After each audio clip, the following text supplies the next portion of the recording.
Hey. Thank you for tuning in to a special episode of the Interracial Perspective Maturity Not Included podcast, a place where we discuss a wide range of topics from any to everything, but most importantly, a place to be yourself.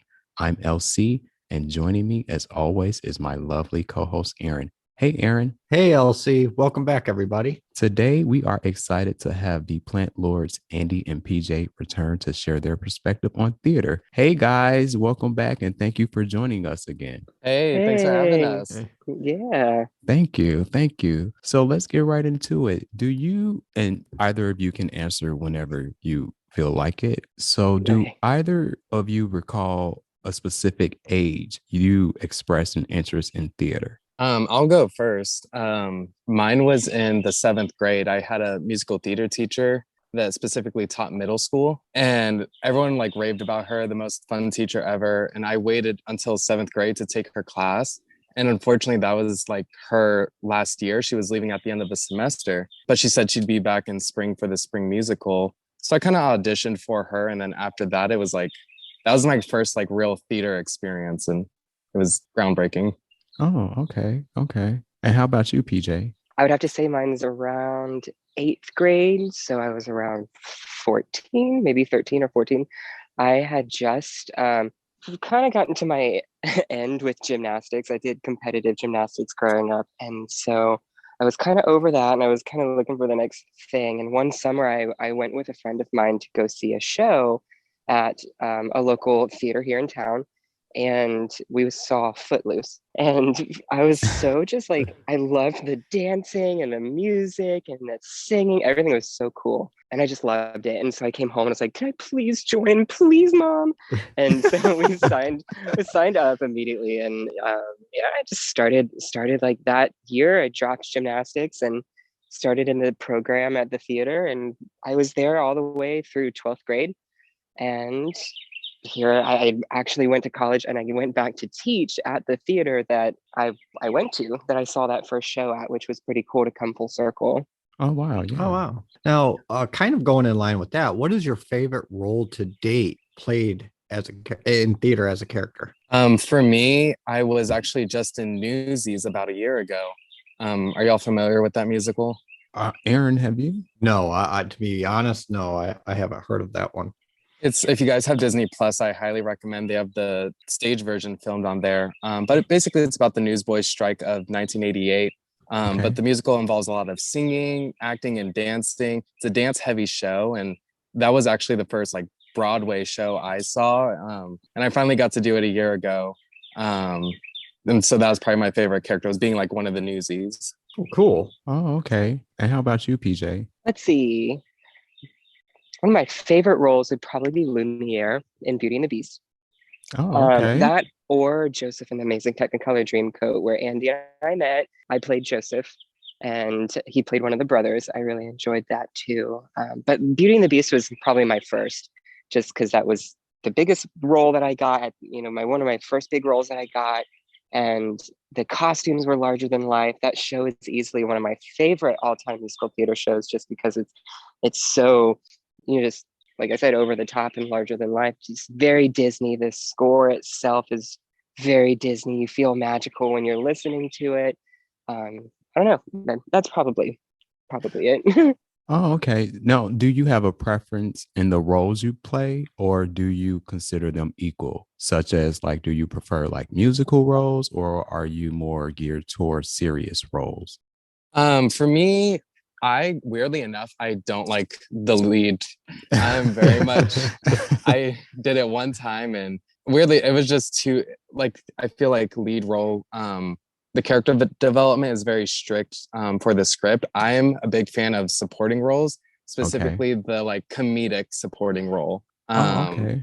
Those ones you can just kind of have free range with, and just have fun with, and really explore different avenues of taking it. So any Okay. like supporting comedic role, I would love to have.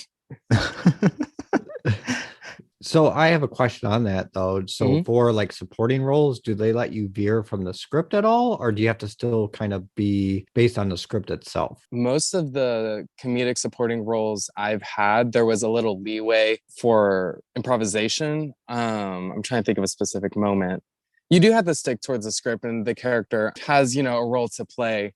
But I guess the actions can be a little bit different. The way you hold yourself when you're in a scene, the way you react to things in a scene. That one you can kind of go more towards how you interpret the character. Oh, okay. And what about yourself, PJ? I would have to say probably pretty similar. I really enjoy the comedy roles myself. I always took Lumiere to be a very funny role. So that kind of stuck with me. I kind of took that and ran with it, the comedy in that role. And I really liked just doing the comedy roles after that. As far as like the singing versus acting, I would probably say more on the singing side, just because that's just what I did growing up was singing. I went to school for singing, and that's just kind of what I've always felt comfortable doing. Nice. So is there a particular theater role that interests you? Ooh, that's a big question. Have you guys heard of Dear Evan Hansen? No, I have not. I have not. I highly recommend it. It's actually coming back to Broadway this October, I think is when it said. I'm not 100% sure of the date, but they have beautiful music in that show. And the lead in that show, I wouldn't necessarily say that he's comedy, but the music is just, I want to sing that music so bad. I would love to be on the stage and sing that music because it's so emotional, it's so intense, and I don't know, it's very fun to get into music like that. Oh, okay. And how about you, Andy? Shrek. Shrek. Oh, okay. Yeah. I'm a big fan of Shrek the Musical. It's the stupidest musical you probably could ever see, but it's the colors, the music, the sets, the costumes. And there's one song that Shrek sings. It's called Who I'd Be, and that's probably my go-to theater song. To belt in the car, belt in the shower, belt in my bedroom. Yeah, it would just be a really fun character to play. Even though it's contradicting to what I said earlier about the whole lead, that is the only exception. Shrek is the only exception. If you're going to take away anything from today, it's that quote. So some of our listeners would like to know how many musical theaters or theaters in general have you guys seen? Broadway shows? Yes. Ooh. Actually, I have most of my playbills hung up in my bedroom. I want to say 12 to 15 shows I've seen. 3 of them being from actually Broadway in New York, and then others from Broadway tours. But yeah, about 14. And how about you, PJ? I've actually only seen 2 Broadway shows. Oh, I know that's really strange, but I've seen a ton of them, actually on Broadway. It probably, yeah, just 2. But I've seen and music directed and been in just countless, I would say over 40, over 50. Oh, wow. Actually easily over 100 since I started really being in shows and doing shows. Yeah. Okay. So were the 2 Broadway shows you saw, were they in New York or were they local? Yes, they were in New York. Oh, okay. Yes. So what do you guys think of the Broadway shows in New York in comparison to the other shows that you've seen elsewhere? For me, I would guess the stage atmosphere is the stage atmosphere is really different. And when you go to see a show in New York, during intermission, they'll have people kind of like a baseball game come down with snacks and things. You can bring snacks into the movie theater. I thought that was just the strangest thing to see, I guess. Can you not in some of the other places you've seen them at?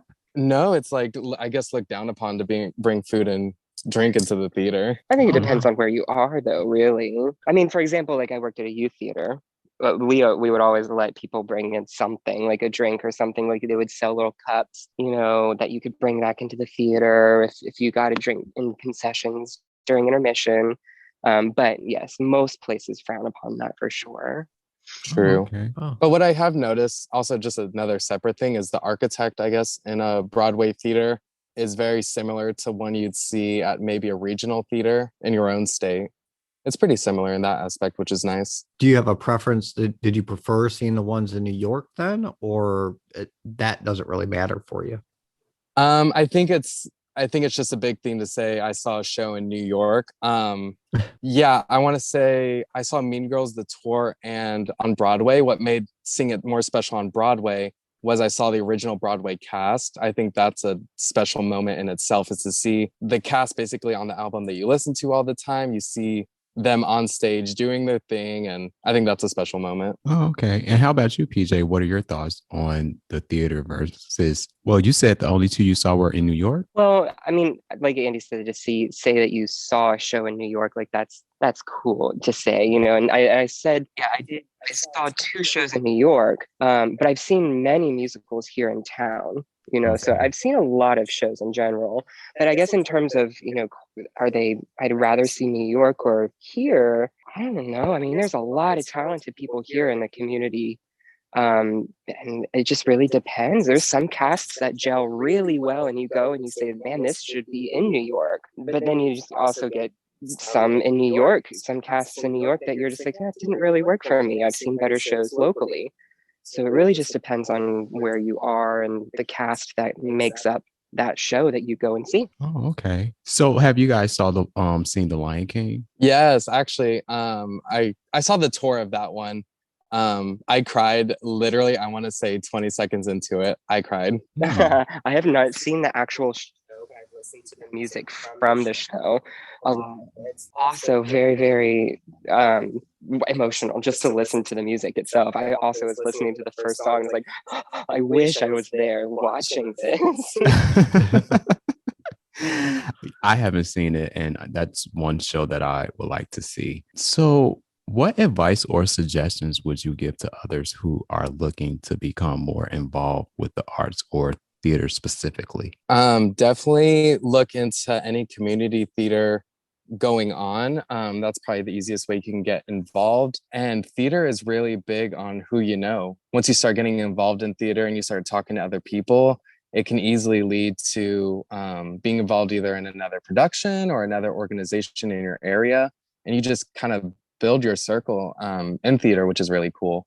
But definitely checking out community theater, or if you're looking for lessons, I'm sure people in your area offer acting lessons or improv lessons, things like that. Okay. And what do you have to say, PJ, especially for those who are more of an introvert, but they are looking to get into theater specifically? I 100% agreed to get into community theater or finding some program as soon as you can within your town to hone your skills. I think for an introvert, I think theater is the best place to be. Having taught music at a theater, watching kids come in as introverts and leave as, you know, the leading lady in a show, like that's awesome. I think it can be done, and introverts actually thrive, I think, in that environment. So yes, that's the biggest advice I think both of us can give, is to certainly look in your area, find to see if there is a community theater program or if there's a youth program. If you are a youth, you know, at any age, there has to be something there for you to do.